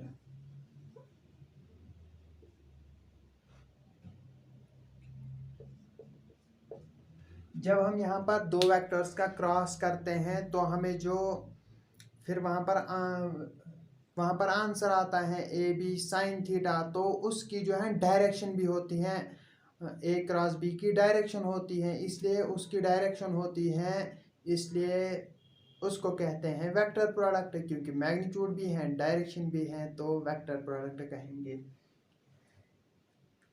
हमारे पास अगर हमें ए वेक्टर है इसको क्रॉस करना है बी वेक्टर के साथ तो हमें आता है ए बी साइन थीटा, ये हमारे पास आता है क्रॉस करके ए क्रॉस बी का मैग्नीट्यूड, ये आता है बराबर हमें ए बी साइन थीटा की। अगर हमें चूंकि यहाँ ये वेक्टर प्रोडक्ट है तो हमें ए क्रॉस बी की डायरेक्शन बतानी है, ए क्रॉस बी कहाँ की ओर होगा, तो हम क्या करेंगे, अगर यहाँ पर हमारा ए वेक्टर ये है हमारे पास बी वेक्टर, तो हमें अब बताना है अगर इनके बीच का एंगल थीटा है तो हमें ए क्रॉस बी की डायरेक्शन बतानी है। जो यहाँ पर है ए क्रॉस बी, जो पहले है ए हम उस पर हाथ ऐसे रखेंगे, तो क्रॉस करना है उसको बी के साथ तो हम ऐसे करेंगे ए क्रॉस बी, तो यहाँ पर आएगा इसकी डायरेक्शन यहाँ पर आएगी। अब हम जो है इसको ऐसे ड्रा नहीं कर सकते, इसको हम ऐसे ड्रा करेंगे। अगर ये ए है बाहर की ओर, ये है अंदर की ओर, तो हम ए क्रॉस बी ऐसे करेंगे, डायरेक्शन ऊपर आएगी, ए क्रॉस बी की डायरेक्शन यहाँ की ओर। अगर हम यहाँ पर अगर हमें बी क्रॉस ए करना होगा, बी अंदर की ओर, अगर हम इसको अंदर की ओर ऐसे दिखाएंगे, इसको मैं थोड़ा डैश डैश करके लिखूंगा ताकि आपको पता चले कि अंदर की ओर है, उसको थोड़ा सॉलिड करके मैं लिखूंगा। ये है बाहर की ओर, ये बाहर की ओर, ये अंदर की ओर, ये 2D प्लेन में है और बी 2D प्लेन में है, और जो ए क्रॉस बी है ये दोनों को परपेंडिकुलर हैं, बी को भी ए को भी। तो हमें अगर बी क्रॉस ए करना होगा तो हमें बी पर पहले हाथ रखना पड़ेगा, फिर ए के साथ क्रॉस करना होगा। तो जहाँ की ओर थंब होगा वहाँ की ओर डायरेक्शन है बी क्रॉस ए की, तो डायरेक्शन है बी क्रॉस ए की डायरेक्शन ये है। जो यहाँ पर हमें पता चलता है वो ये है कि ए क्रॉस बी और बी क्रॉस ए सेम नहीं है। जो डॉट प्रोडक्ट में हमारे पास ए डॉट बी था, बी डॉट ए के बराबर, यहाँ पर वैसा नहीं है। ए क्रॉस बी ये वेक्टर है और बी क्रॉस ए बिल्कुल अपोजिट वेक्टर ये है। तो हमारे पास ए क्रॉस बी और बी क्रॉस ए आपस में बराबर नहीं है। मैग्नीट्यूड चूंकि सेम है लेकिन डायरेक्शन बिल्कुल अपोजिट, ए क्रॉस बी यहाँ की ओर, बी क्रॉस ए यहाँ की ओर। अगर हम अब देखते हैं, अगर हम बी क्रॉस ए का नेगेटिव वेक्टर देखेंगे, जो हमने पहले वीडियो में कहा कि अगर ये ए वेक्टर है तो हमें इसका नेगेटिव वेक्टर ड्रा करना है, तो हम बराबर इसका जो है मैग्नीट्यूड बराबर रखेंगे लेकिन डायरेक्शन अपोजिट करेंगे। तो ये हमारे पास माइनस ए वेक्टर, अगर ये बी क्रॉस ए है तो ये हमारे पास आएगा बराबर इसके जो है इसका मैग्नीट्यूड बराबर होगा लेकिन डायरेक्शन अपोजिट। ये हमारे पास माइनस बी क्रॉस ए, जो ये माइनस बी क्रॉस ए है ये बराबर आएगा ए क्रॉस बी के।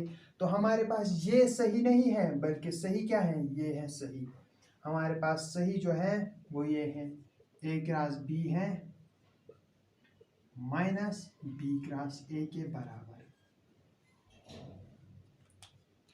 ये हमारे पास सही है।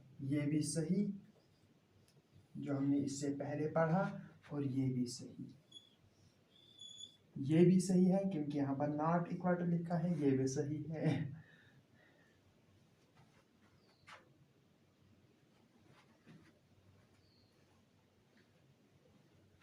अब हमारे पास एक पी वाई क्यू है जो नीट 2005 में पूछा गया है। वो ये है कि बी क्रॉस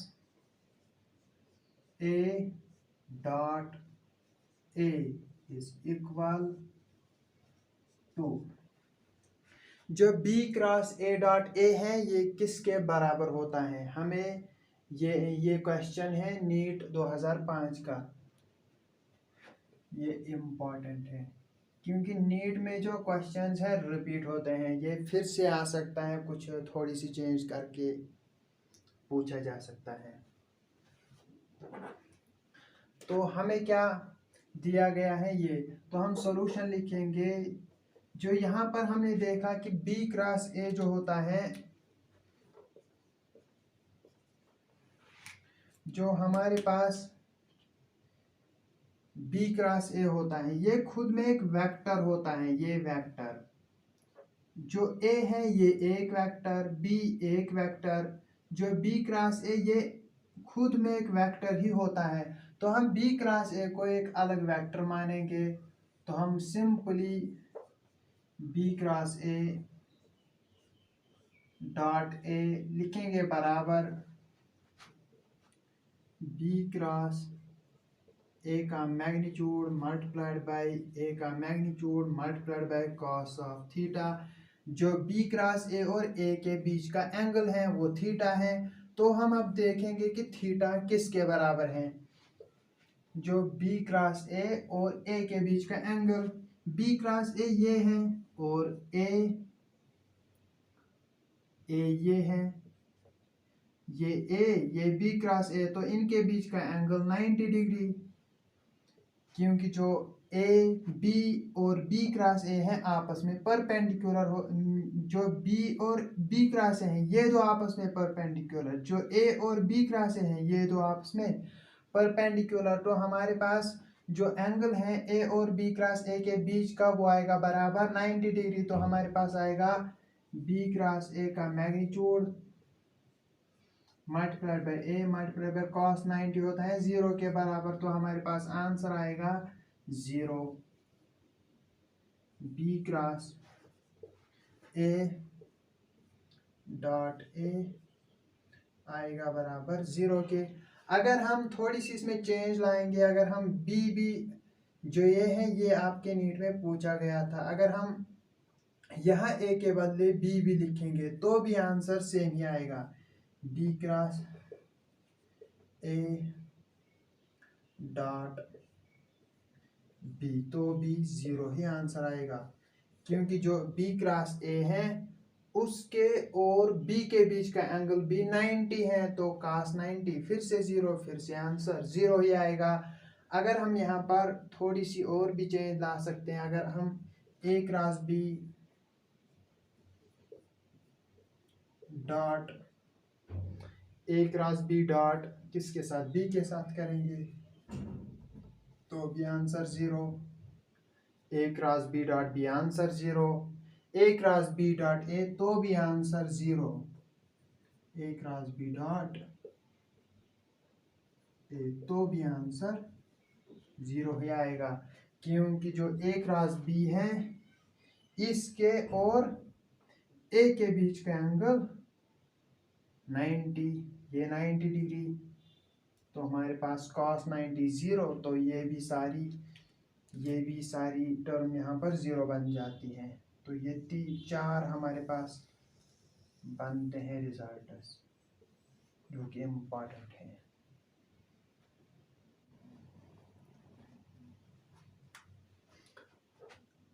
अब हम कुछ स्पेशल केसेस देखेंगे।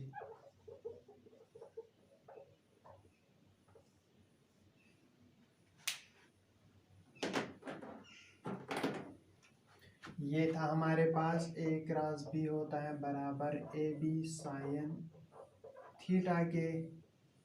अब हम स्पेशल केसेस क्या देखेंगे, पहला देखेंगे अगर हमारे पास थीटा है बराबर 0 डिग्री या थीटा है बराबर 180 डिग्री के, तो हमारे पास क्या है, थीटा जब 0 डिग्री होता है या 180 डिग्री होता है तो हमारे पास जो साइन थीटा है वो होता है बराबर 0 के, तो हमारे पास ए क्रॉस बी आएगा बराबर 0,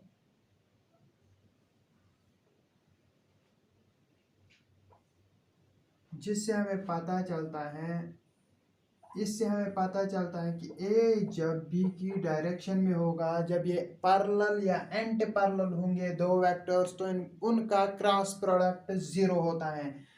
तो अगर हम आई के साथ क्रॉस करेंगे, आई और आई क्या है, एक दूसरे के पैरेलल, तो उनका भी क्रॉस प्रोडक्ट 0 आएगा। अगर हम जे के साथ क्रॉस करेंगे या के को के के साथ क्रॉस करेंगे, तो इन सब का क्रॉस प्रोडक्ट 0 ही आएगा, क्योंकि जे पैरेलल जे के पैरेलल के इनका क्रॉस प्रोडक्ट 0 आएगा। अगर हम यहाँ पर देखेंगे पैरेलल या एंटी पैरेलल अगर वेक्टर्स होंगे, 180 का मतलब क्या, एंटी पैरेलल या पैरेलल अगर वेक्टर्स होंगे तो उनका क्रॉस प्रोडक्ट 0 होता है। उसके बाद हम ये देखेंगे अगर हमारे पास थीटा है बराबर 90 डिग्री के, तो हमारा जो ए क्रॉस बी है ये जो है मिनिमम वैल्यू है, इसका ए क्रॉस बी का मिनिमम वैल्यू 0 होता है। ए क्रॉस बी का अगर हम मैक्सिमम वैल्यू देखेंगे, यानी अगर थीटा 90 डिग्री है तो हमारे पास आएगा ए बी साइन 91 के बराबर, तो ए क्रॉस बी आएगा ए बी के बराबर, ये इसका मैक्सिमम वैल्यू। यहाँ पर जो है अगर हम देखेंगे आई क्रॉस जे, आई और जे आपस में परपेंडिकुलर, तो हमारे पास आएगा आई क्रॉस जे बराबर आएगा किसके, के। कैसे पता चला,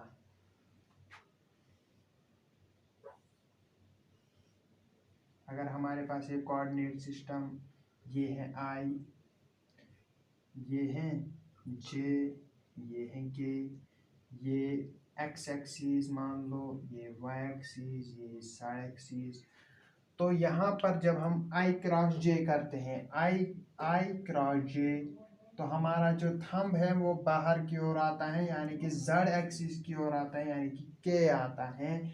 आई cross J is equal to K. अगर हम क्या करेंगे, जे क्रॉस के करेंगे, अगर हम जो ये के वेक्टर, जो के का वेक्टर है वो बाहर की ओर है, जब हम जे क्रॉस के करेंगे तो हमारा आई निकलेगा। जे क्रॉस के जब हम करेंगे तो आई निकलेगा। अगर हम क्या करेंगे, अगर हम के क्रॉस आई करेंगे, के बाहर की ओर ऐसे, आई दाएं की ओर, वहां की ओर, के क्रॉस आई आएगा ऊपर, यानी कि जे आएगा, तो हमारे पास के क्रॉस आई आता है जे के बराबर। ये हम ऐसे निकाल सकते हैं। ऐसे हम और भी निकाल सकते हैं। अगर हमारे पास ये नेगेटिव आई है, माइनस आई है, अगर हमें माइनस आई और जे का क्रॉस निकालना होगा, माइनस आई, यहाँ पर हम कुछ भी निकाल सकते हैं। अगर आपको कोऑर्डिनेट सिस्टम आता है तो हमें अगर माइनस आई क्रॉस जे निकालना होगा तो हमें क्या निकलेगा, अगर हमें माइनस आई यहाँ की ओर, जे ऊपर की ओर, माइनस आई क्रॉस जे अंदर की ओर, यानी कि माइनस की आएगा।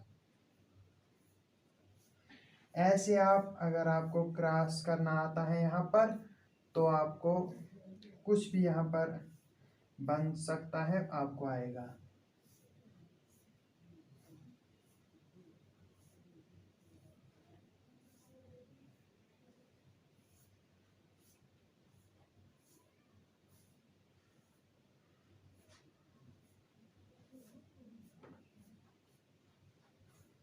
अब हम एक क्वेश्चन देखते हैं।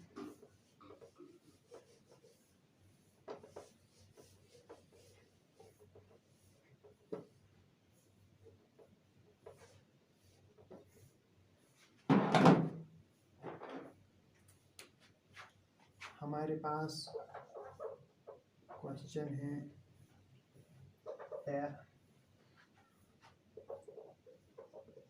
Vector A has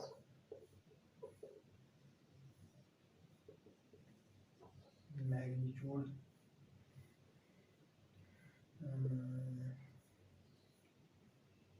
5 units and vector B has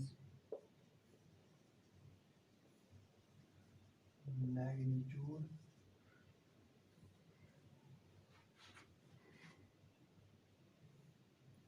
6 units।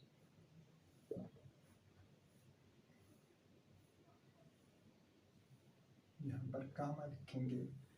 A vector A has magnitude 5 units, vector B has magnitude 6 units, and vector and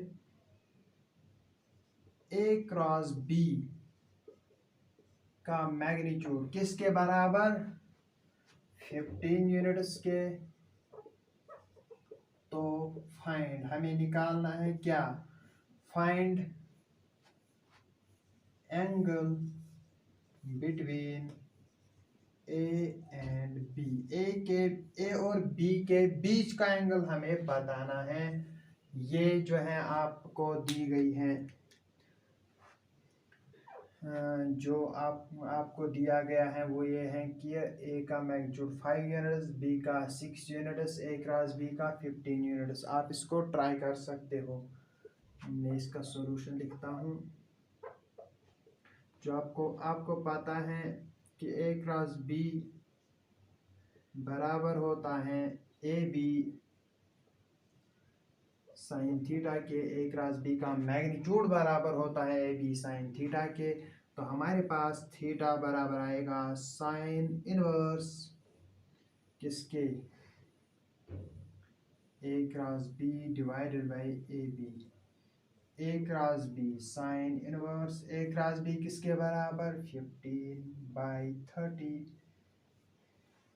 तो हमारे पास आएगा साइन इनवर्स 1/2 आएगा बराबर साइन इनवर्स थीटा आएगा बराबर। साइन का कब 1/2 वैल्यू होता है, जब थीटा होता है बराबर 30 डिग्री के। तो हमारे पास थीटा आया बराबर 30 डिग्री।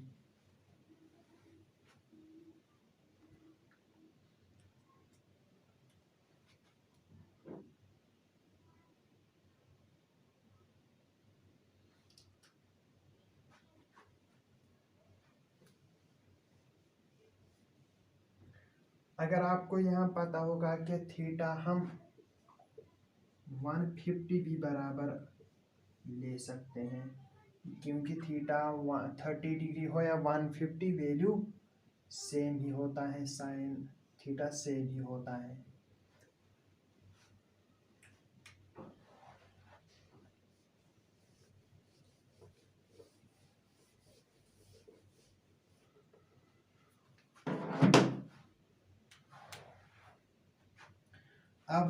अब हम पढ़ेंगे cross product in terms of components.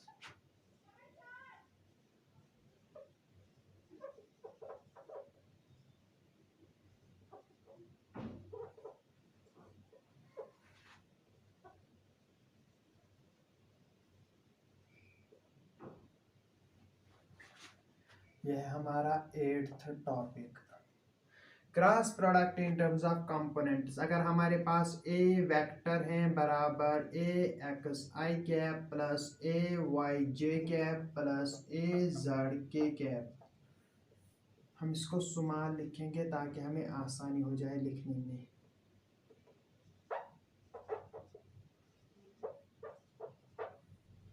जो बी वेक्टर हैं वो बराबर हैं बी एक्स आई कैप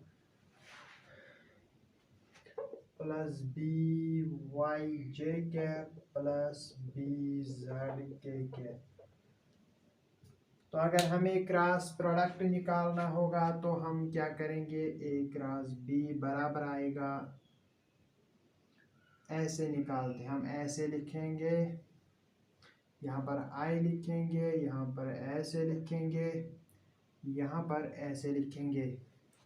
जो ए वेक्टर के आई के साथ है ए एक्स, वो यहाँ पर लिखेंगे, यहाँ पर बी एक्स लिखेंगे, यहाँ पर ए वाई लिखेंगे, यहाँ पर बी वाई लिखेंगे, यहाँ पर ए जेड लिखेंगे, यहाँ पर बी जेड लिखेंगे।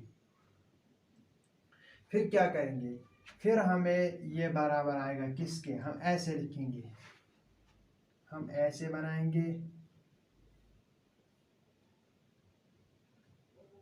इसमें हम आई का कंपोनेंट लिखेंगे, इसमें ऐसे बीच में नेगेटिव, यहाँ पर आई, फिर प्लस, फिर बीच में नेगेटिव, यहाँ पर जे, फिर प्लस, फिर बीच में नेगेटिव, यहाँ पर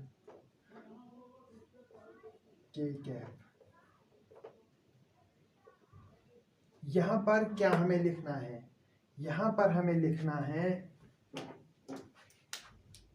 अगर हमें आई का जो है आई का कंपोनेंट यहाँ पर जब हमें लिखना है आई के अलोंग, तो हम क्या करेंगे, आई के ऊपर जो यहाँ पर है उस पर हाथ रखेंगे, यहाँ पर जो है इसको इससे मल्टीप्लाई करेंगे, ए वाई को बी जेड के साथ मल्टीप्लाई करेंगे और लिखेंगे ए वाई बी जेड, फिर माइनस है, फिर करेंगे ए जेड को बी वाई के साथ मल्टीप्लाई, लिखेंगे ए जेड बी वाई।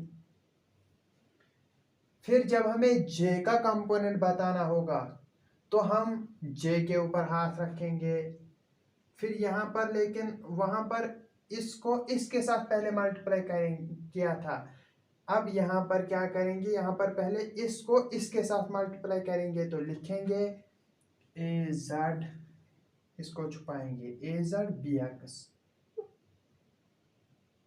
इस वक्त हम जे का लिख रहे हैं, तो पहले ये फिर ये लिखेंगे ए जेड बी एक्स, फिर माइनस, फिर ए एक्स बी जेड, फिर जे क्या, फिर प्लस। फिर जब हमें के लिखना होगा तो हम क्या करेंगे, हम के ऊपर हाथ रखेंगे, तो यहाँ पर आएगा, पहले यहाँ पर ये लिखेंगे, फिर ये, फिर पहले इनका मल्टीप्लाई ए एक्स बी वाई, फिर इनका मल्टीप्लाई ए वाई बी एक्स। ऐसे ही है, जो ऐसे ही है, ये बराबर किसके, ए क्रॉस बी बराबर आएगा किसके, ए वाई बी जेड माइनस ए जेड बी वाई आई के प्लस ए जेड बी एक्स माइनस ए x B Z J cap plus ए एक्स बी वाई माइनस ए वाई बी एक्स के कैप। आप इसको याद नहीं रखोगे क्योंकि ये आपको भूल जाएगा, और फिर अगर कहें नेगेटिव में पॉजिटिव होगा तो गलत हो जाएगा। आप सिंपली ये जो मेथड है आप इसको दो तीन बार इसी वीडियो को फिर से इतना रिपीट करें, यहाँ से रिपीट करें, और आपके दिमाग में बैठ जाएगा कि कैसे करना है। आप इसको प्रैक्टिस भी फिर करो एक दो बार तो तुम्हें आ जाएगा।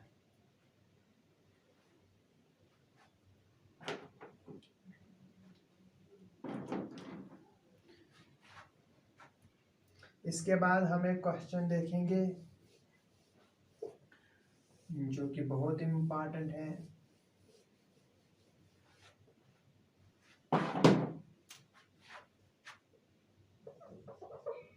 जो नीट में आया है 2004 में और 2007 में। क्वेश्चन है इफ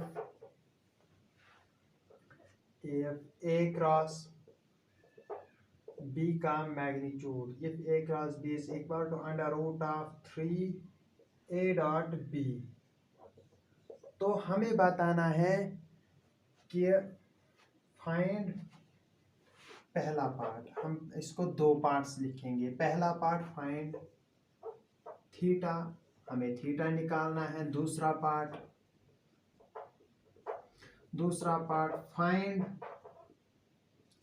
ए प्लस बी का मैग्नीट्यूड। अगर हमें ये दिया है तो हमें ये निकालने हैं। कैसे निकालेंगे?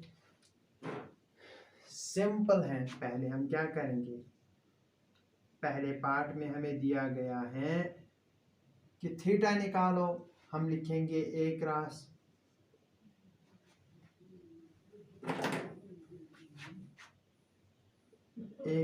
बी का मैग्नीट्यूड बराबर है under root 3 a dot b. तो हम लिखेंगे ए बी साइन थीटा बराबर होता है under root 3 a b cos of theta. हमारे पास आएगा ए बी कैंसिल हो जाएगा और हमारे पास आएगा टेन थीटा। कैसे? Sine theta by cos theta. Tan theta आएगा बराबर अंडर रूट 3, तो हमारे पास थीटा आएगा बराबर 60 डिग्री। ये हुआ हमारा पहला पार्ट। दूसरा पार्ट क्या है? दूसरा पार्ट बताता है कि आप a प्लस बी का मैग्नीट्यूड निकालो। तो a प्लस बी का मैग्नीट्यूड यानी कि रिजल्टेंट a और b का निकालना है। तो कैसे निकालेंगे? ऐसे निकालेंगे under root of a square plus b square plus 2ab cos of theta किसके बराबर? वो तो निकला यहाँ से। थीटा है बराबर 60 डिग्री के। cos 60 होता है बराबर 1/2, तो cos 60 कैंसिल होगा 2 के साथ। तो हमारे पास जो a प्लस बी का मैग्नीट्यूड है वो आएगा बराबर a square plus b square plus ab raise to the power 1/2। अंडर रूट का मतलब ही है पावर है 1/2। तो हमारे पास ये हुआ हमारा आंसर। ये जो है ये पार्ट आया था 2007 में, और ये पार्ट आया था 2004 में। आपको जब ये निकालना होगा तो आपको थीटा खुद ब खुद निकालना पड़ेगा। इसका मतलब है कि 2004 में जब ये आया था उसमें थीटा भी निकालना था। पहले ये करना था फिर ये निकालता। उसमें दोनों पार्ट्स थे।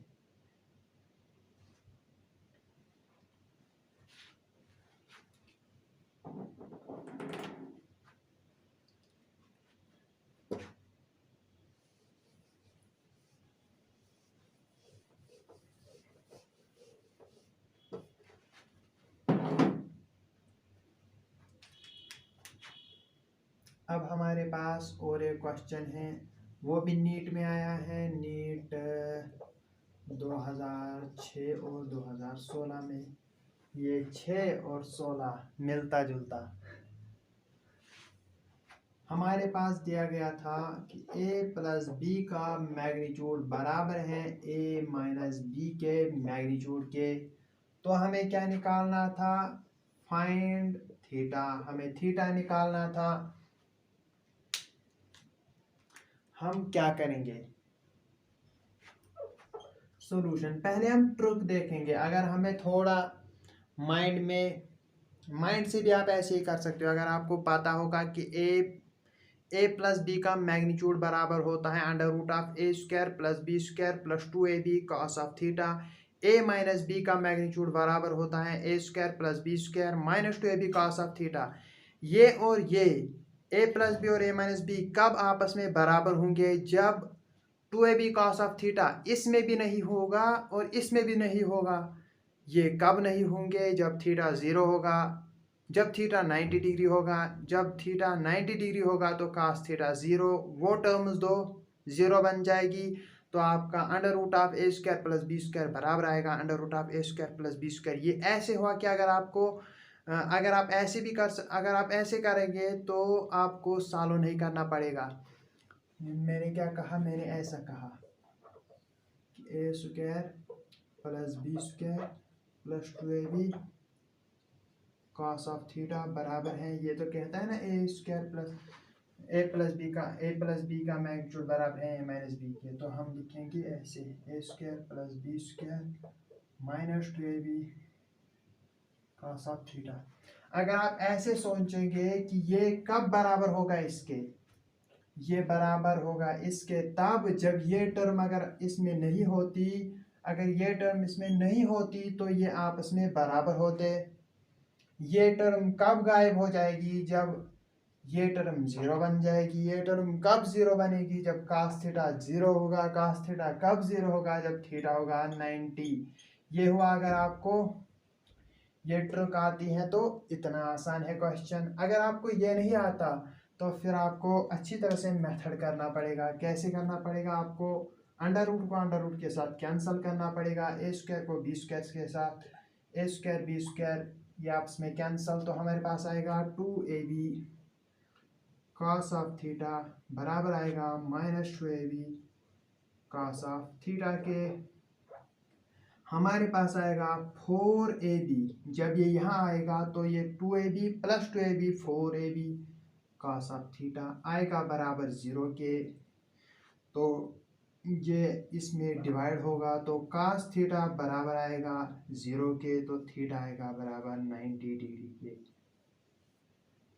ये हमारे पास आंसर, ये भी 2 बार आया है।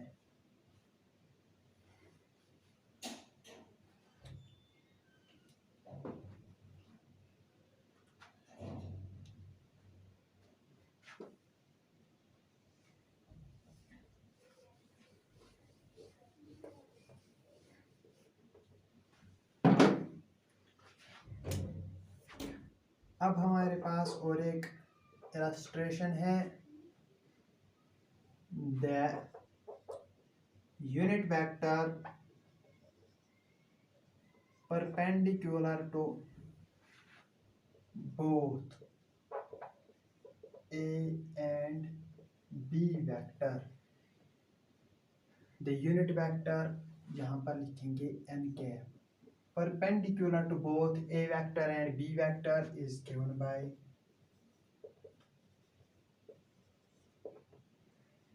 ये एक यूनिट वेक्टर है एन कैप, ये परपेंडिकुलर है ए वेक्टर और बी वेक्टर के। हमें बताना है कि ये कैसे आप ये किसके बराबर होगा। तो हम सॉल्यूशन लिखेंगे, जो मैंने पहले वीडियो में भी बताया कि जो यूनिट वेक्टर है ए कैप वो बराबर होता है A vector divided by A magnitude.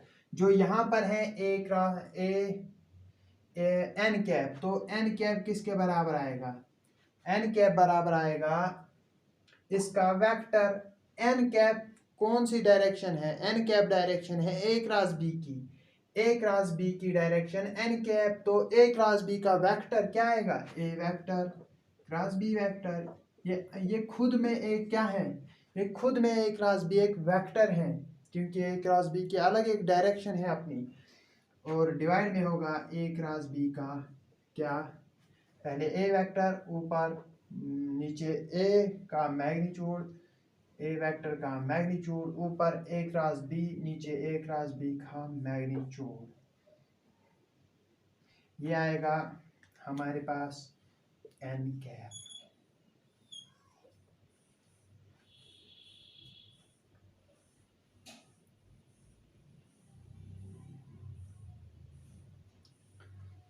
हमारा जो ये वेक्टर है कंप्लीट होता है। इसमें लगभग हमने सारे केसेस किए जो भी इम्पॉर्टेंट है, नीट में पूछे जाते हैं। अगर आप इसको 2-3 बार रिवाइज करते हैं जो आपने नोट्स बनाए होंगे, तो आपको लगभग हर कोई क्वेश्चन सॉल्व होगा आपसे।